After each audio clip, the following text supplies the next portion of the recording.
Hi, I'm Miss Erin from C.C. Mellor Memorial Library, here for this week's middle grade moment, where we're going to talk about 3 books that are great for 9 to 12-year-old readers. This week I thought we could talk about audiobooks, specifically full cast audiobooks, which instead of relying on just one reader to read the text on the page out loud, often bring in multiple narrators and sometimes sound effects to really bring a story to life. So let's get started. Let's talk about some full cast audiobooks that you can check out from home on Hoopla, which is the library's ebook and e-audiobook and other e-resource platform. So the first book that I wanted to tell you about is called The Unteachables by Korman. And this one is set in a school. It follows an 8th grade class, which is a class of kids who don't really fit into the rest of the school. Some of them just don't learn at the same pace that other kids do. Some of them have issues in behavior or attendance or other things that have kept them from really succeeding in a regular classroom. So the school has kind of shuffled them all off to one class all day instead of going from classroom to classroom and different subject to subject the way the other kids at the middle school do. And this year they get a new teacher. Except that he's not really a new teacher. He's been around a long time. This is just the first year that he's been pushed into this classroom, the classroom that everyone calls the Unteachables. And the teacher's name is Mr. Kermit. And Mr. Kermit used to be the best teacher in the school. He used to be the one that was bragged about on the news, the one that got the best test scores, the one whose students were doing the most new and exciting projects. But then one year, someone looked into why his kids were getting such good test scores and found out that one of the students was cheating and giving the test scores to all the other students. And so Mr. Kermit started really being looked down on by the other teachers and started just really kind of teaching as little as he could until he got to retirement. And this year he's been pushed into this classroom with the 8th graders that everyone else thinks are unteachable. And it turns out that the superintendent is really trying to find a reason to get him fired. But the kids in this class really latch on to Mr. Kermit. They really like him and they really want to help him succeed. And so they do everything they can to keep him from getting fired. So every chapter in this book, we hear from a different student or teacher's perspective. And because of that, the audiobook is read by 9 different narrators. So for each new character that tells a chapter from their point of view, we get a different narrator's voice to help us kind of tell the difference in the story, to try to figure out who's talking and to help you realize that, oh, this is a different character than the last chapter was told from. So if you like school stories, if you like underdog stories, people who aren't expected to succeed but end up having a really good chance, you might really like this book. And the audiobook would be a great way to experience it. So the next full cast audiobook that I want to tell you about also has different parts of the stories from different characters' perspective. And this one is called Echo, and it's by Munoz. And it is the story of a prophecy, a promise, and a magical harmonica. And it starts out in a forest back during World War I in Germany.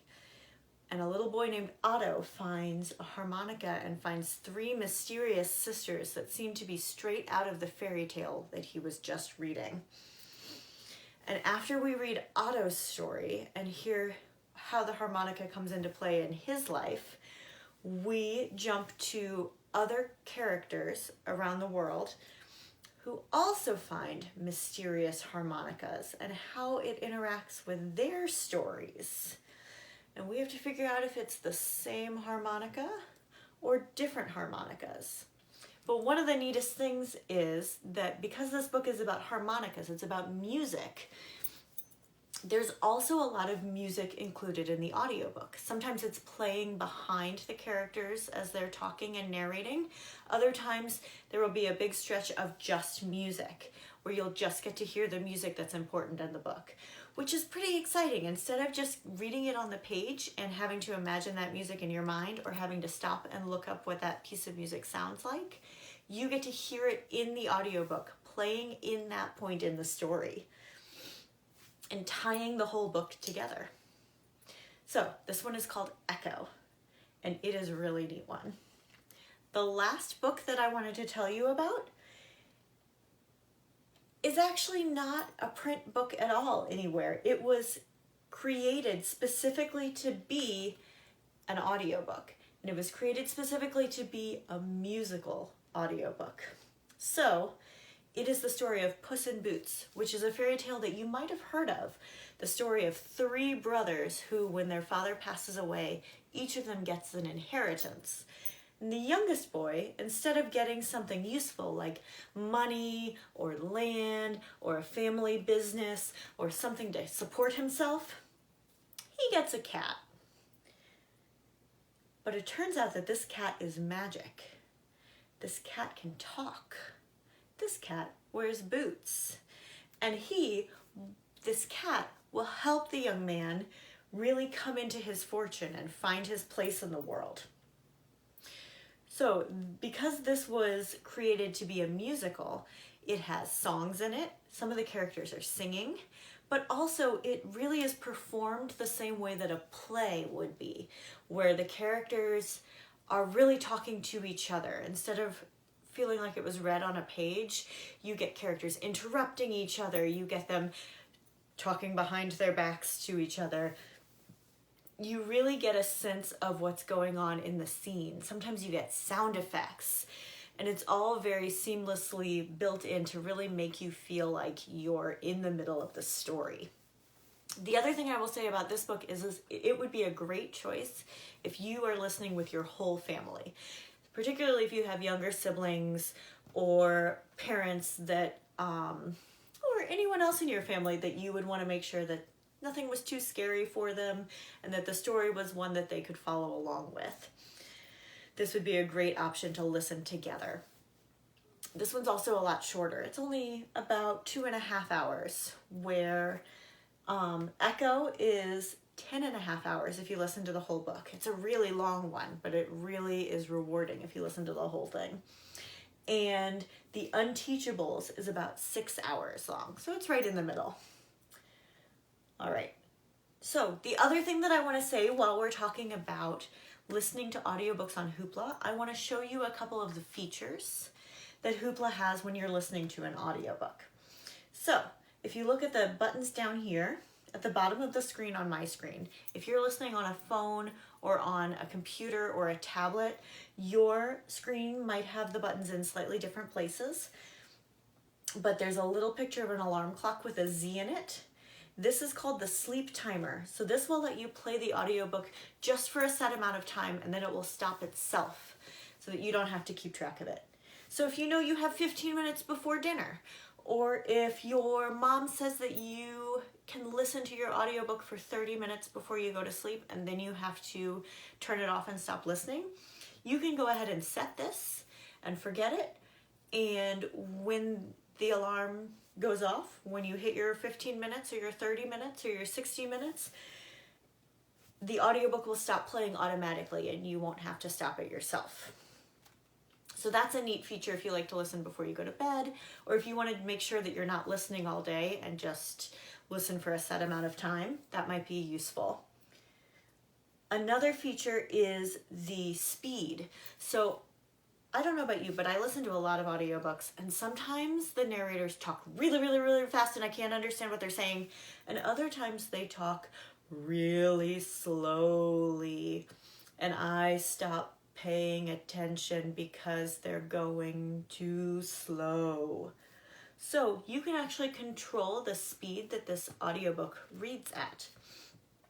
Right now it's at 1.0x, so it's at exactly one speed. It is at the same speed that the publisher put it out, It is at the same speed that the audio narrator was originally reading at. If I want it to go faster, I can tap that and it'll go up to 1.25, which is a little bit faster. If I tap it again, it'll go up to 1.5. If I tap it again, it'll go up to 2.0. It'll go twice as fast as it originally did. If that's way too fast and you just want it to go slower, you can tap it again and it'll go down to 0.75x. So not quite as fast as the original audiobook was released. So if you usually have trouble paying attention because the narrators go too fast, you can slow it down this way as well. Because the number is 0.75, it's less than 1, you know that it's slower than normal. And then if you tap it again, it'll go back to normal speed. The other feature that is on here is a bookmark. And if you tap that, you can hit the plus sign up in the corner here and add a bookmark of where you are right now. If there's a line that you really like or a part of the story that you want to come back and listen to again, you can stop it there and be able to come back and find that exact spot again. There's also some other buttons here that will help you skip ahead and back to however the book defines its different tracks. If we skip ahead, looks like in this case it skipped ahead about 5 minutes. Or you can skip ahead just a little. You can skip forward and back just a little bit, just in 30-second increments. If you missed what the book said and you want to go back and just listen to that sentence again, that'll give you a pretty good approximation of just that amount of time. And you can pause it by hitting the pause button and start it again by hitting that button again. So that's how you listen to audiobooks on Hoopla, and those are some of the features that you can use when you're listening to a digital audiobook. But I thought because we were talking about listening, talking about audiobooks, we could talk about sound effects and some of the sounds that really help bring you into a story when you're watching a movie or listening to an audiobook. So some audiobooks, particularly full cast audiobooks, might bring in sound effects to help immerse you in the story, help you feel like you're really there. They might use something like the sounds of birds tweeting outside to show that you're outdoors, or something like the sound of rain to tell you that it's raining outside or that there's a big windy storm. Or they might use the sound of a creaking door to help you feel like things are a little creepy and you don't know what's going to happen next. But a lot of times when those come in movies and audio or audiobooks, those are things that are added later. A lot of microphones that people use when they are recording are designed to specifically pick up human voices and may not pick up the sound effects of someone walking on a floor or the stairs creaking as you go down into a dark room. And so those often have to be added back in later. In a movie in particular, there's a particular person who adds those sounds back in, and they're called a Foley artist. And they often create sound effects from making those motions themselves, but other times they take other objects in their house or that they have in their studio and use them to make those sounds. So they may take something like a piece of plastic. This is just a piece of plastic wrap that I took off of a box that I opened. And they may use it to make kind of a rain sound by rubbing it together.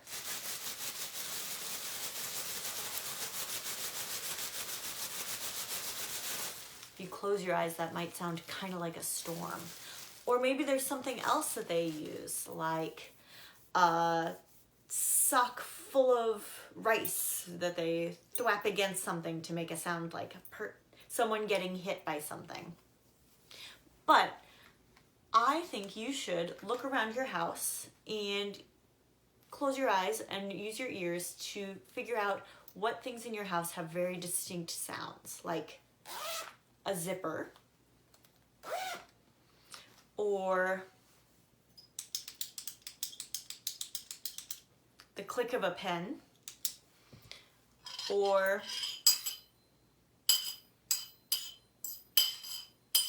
the sound of silverware hitting a plate, or the jingle of keys. See what else you can come up with in your house. Do you know exactly where in your house someone would step to make a particular noise on a creaky floorboard or a creaky stair? Or do you know what it sounds like when your bedroom door is closed versus when the door to the basement is closed or the front door to your house is closed? A lot of things have very specific sounds, and you may not have realized exactly how good your ears are at picking those up.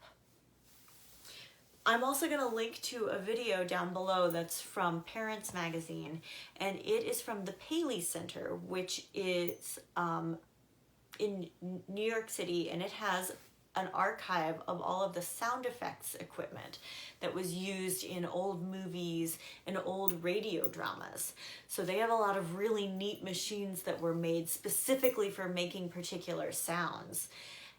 So that is a really neat thing to see. And they also have some instructions on how you can make your own sound effects. They have a really neat one that makes the sound of a saw that you could do from home pretty easily. So check those out and see what else you can come up with that make different sounds and sound effects. And let me know if you have other audiobooks that you really enjoy listening to, or if you like the books that we suggested this week. I will see you back here next week for another middle grade moment where we'll talk about more great book recommendations. But until then, have a great week. Bye.